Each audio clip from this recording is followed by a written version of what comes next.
এই জাফলংয়ের মধ্যে যথেষ্ট পাথর আছে। আমি পাথর কুয়ারিতে একজন ঠিকাদার হিসাবে সেখানকার ভাষা ঠিকাদার বলে। প্রথমে আমরা যে ছোটখাটো পাথরটি পেতাম, এটা ছোট, নাম হচ্ছে সিঙ্গুল। স্থানীয় ভাষার কথা বলতেছে, সিলেটি ভাষা তারা সিঙ্গুল বলে বা সিঙ্গেল।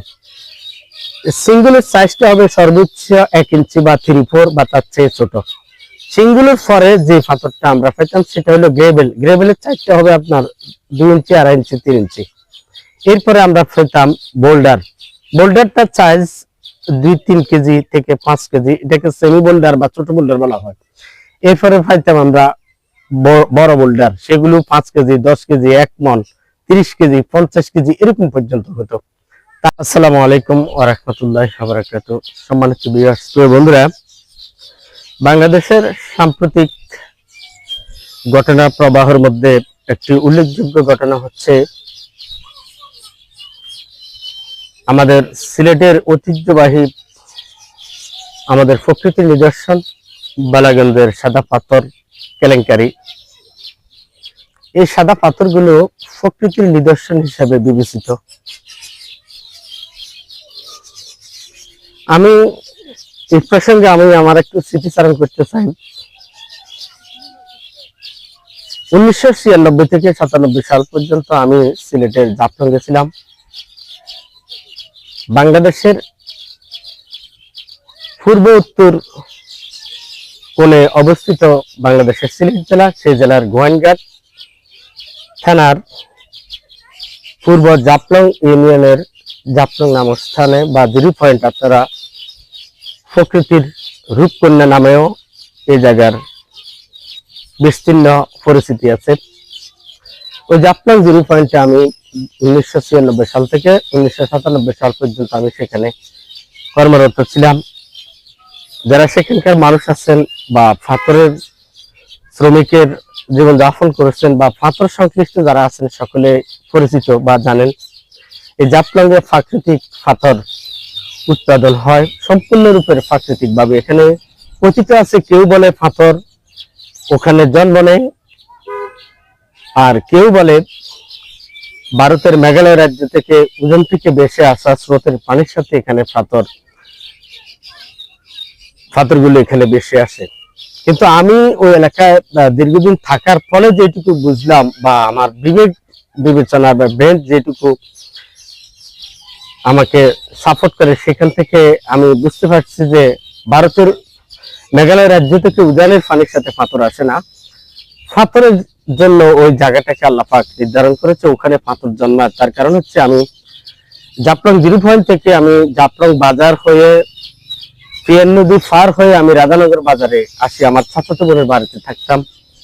আমার সেই চাচাতো বোনটি গত বছর আমাদের এখানে মারা গেছেন, আল্লাহ পাক তাকে জান্নাত নসিব করুক। রাধানগর বাজারের পাশে ইসলামপুর গ্রামে আমি থাকতাম। তো আমি দেখছি যে ওই যে রাধানগর বাজারের পাশে ইসলামপুর গ্রামেরও অনেক বাড়িতে 500 ফিট বালু খুললে, ওখানে তো মাটি নাই, বালি। আমাদের এলাকায় যেরকম কাদা মাটি আছে, মাটির উপরে আমরা থাকি, ওখানে কিন্তু মাটি না। সিলেট অঞ্চলের সকল কিছু হচ্ছে বালু। তো ও বালু 500 ফিট বালু খুললে বা বালুর নিচে যদি পাথর দিয়ে রড দিয়ে আমরা যদি টেস্ট করে দেখি নিচের দিকে ধাক্কা দিয়ে, তাহলে দেখি যে পাথর আওয়াজ করে পাথর। তো এখানে যদি আপনার জাফলং 0 পয়েন্টে যদি পাথর জন্মায়, যদি এটা আমরা বিশ্বাস করি বা স্রোতে আসে উজানের পানি থেকে, তাহলে ওখানে তো উজানের পানি নেই, তাহলে ওখানে পাথর আসবে কি করে? তাহলে সেখান থেকে আমরা অনুমান করতে পারি, ক্লিয়ারলি বুঝে নিতে পারি যে পাথর ওখানে জন্মায়। যাক, মূল বিষয় আসি। মূল বিষয়টি হচ্ছে এই জাফলং এর মধ্যে যথেষ্ট পাথর আছে। আমি পাথর কুয়ারিতে একজন ঠিকাদার হিসাবে, সেখানকার ভাষা ঠিকাদার বলে, আমি ম্যানেজারের চাকরি করছিলাম ওই 1 বছর। যে সমস্ত শ্রমিকরা কুয়ারি থেকে পাথর উত্তোলন করে বা কুয়ারি যারা লিজ নেয় সরকারি অধিদপ্তর থেকে, আমি তাদের আন্ডারে ছিলাম, অধীনে আমি ম্যানেজার কিংবা ঠিকাদার যেটা বলে সেটাই ছিলাম। তো আমি দেখতাম যে এখানে 4 ধরনের পাথর আমরা পাইতাম। আমি পাথরগুলোর নাম আমার এখনো মনে আছে। প্রথমে আমরা যে ছোটখাটো পাথরটি পেতাম, এটা ছোট, নাম হচ্ছে সিঙ্গুল। স্থানীয় ভাষার কথা বলতেছে, সিলেটি ভাষা তারা সিঙ্গুল বলে বা সিঙ্গেল। সিঙ্গুলের সাইজটা হবে সর্বোচ্চ 1 ইঞ্চি বা 3/4 বা তার চেয়ে ছোট। সিংগুলোর পরে যে পাথরটা আমরা পেতাম সেটা হলো গ্রেভেল। গ্রেভেলের চাইতে হবে আপনার 2 ইঞ্চি, 2.5 ইঞ্চি, 3 ইঞ্চি। এরপরে আমরা পেতাম বোল্ডার। বোল্ডারটার সাইজ 2-3 কেজি থেকে 5 কেজি, এটাকে সেমি বোল্ডার বা ছোট বোল্ডার বলা হয়। এরপরে পাইতাম আমরা বড় বোল্ডার, সেগুলো 5 কেজি, 10 কেজি, 1 মন, 30 কেজি, 50 কেজি এরকম পর্যন্ত হতো। তার মধ্যে আমরা আরো একটি আকর্ষণীয় পাথর পেতাম, সেটা হচ্ছে সিরামিক পাথর। এটার নাম হচ্ছিল আমি সাদা পাথরে, এটা সিরামিক পাথর। ওটা আমাদের দেশে যে সমস্ত প্লেট গুলো তৈরি হয় সিরামিকের, ওই পাথর দ্বারা তৈরি করা হতো। এই পাথরটা সিরামিক ছাড়া আরেকটি নাম আছে, সেই নামটি আমি অনেক বছর হয়ে গেছে তো 1996 সালের পরে আপনার আজ অবধি, তাহলে প্রায় 28 বছর হয়ে গেছে, সেই জন্য আমি ক্লিয়ার মনে আনতে পারতেছি না। তো সেই পাথর আজকে যারা আপনারা জাফলং যান আপনাদেরকে পরিচয় করে দিচ্ছি। যে মায়াবী ঝর্ণাটা দেখেন আপনারা, ওই যে ঝুলন্ত ব্রিজের পশ্চিম পাশে একটা পাথর আছে, মনে হয় পড়ে যেতেছে, এটার আরেকটু পশ্চিমে গেলে মায়াবী ঝর্ণাটা। আমি এই মায়াবী ঝর্ণার পশ্চিম পাশে বসেই দক্ষিণ দিকে ফিরে পাথর কুয়ারিতে আমি ঠিকাদারি বলেন আর ম্যানেজারি বলেন আমি ওখানে করতাম। আমার পাশে ছিল ভারতের মেঘালয় রাজ্যের পাহাড়, যে মায়াবী ঝর্ণাটা যেখান থেকে উত্তর, যেখানে যেটা সেটাই ভারতের মেঘালয় রাজ্যের এই পাহাড়টির থেকে মায়াবী ঝর্ণাটা। তো আমার সামনে যে পুঁজিটা ছিল সেটা নাম হচ্ছে সংগ্রাম পুঞ্জি। স্থানীয় খাসিয়ারা তাদের নিজস্ব ভাষায় বলে সংগ্রাম পুঞ্জি। এরপরে আছে আপনার নকশিয়া পুঞ্জি, এরপরে আছে আপনার ফত্তাপুর পুঞ্জি, এরপরে আরো বহু পুঞ্জি আছে একদম আপনার বিষ্ণাকান্দি পর্যন্ত।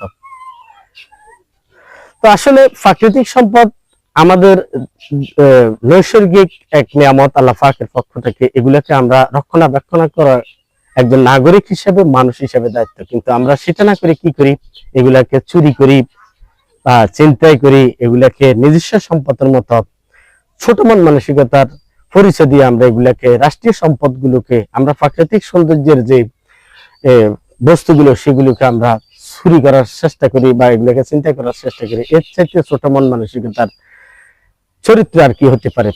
প্রিয় বন্ধুরা, এই জাফলং এর কথা আমার খুব মনে পড়ে, কিন্তু সময় হয় না। নিজের পরিবার পরিজন, ব্যবসা বাণিজ্য, কর্মব্যস্ততা, ব্যক্তিগত সমস্যা, নানান এর কারণে আমি জাফলং এ যাওয়া হয় না। সবসময় মন চায় আমি যেন ওই জাফলং এলাকায় যাই, জিরো পয়েন্টে থাকি, মায়াবী ঝর্ণা সহ আপনার এই যে বিডিআর ক্যাম্প, পর্যটন এলাকা, জিরো পয়েন্ট, মামার দোকান, জাফলং বাজার, এই সমস্ত জায়গাগুলো আমার খুবই পরিচিত, আমার খুবই স্মৃতিময় জায়গা।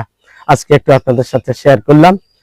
আপনারা যারা জাফলং এলাকার আছেন, যাদের কাছে ওখানে যদি আমার এই ভিডিওটা আপনাদের কারো কাছে পৌঁছান, আপনারা অবশ্যই আমার এই ভিডিওটি দেখবেন এবং লাইক কমেন্ট করে শেয়ার করে দিবেন অন্যকে দেখার জন্য।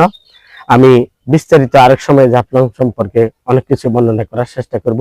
তো আজকে এই পর্যন্ত, সবাই ভালো থাকবেন, সুস্থ থাকবেন, আল্লাহ হাফেজ।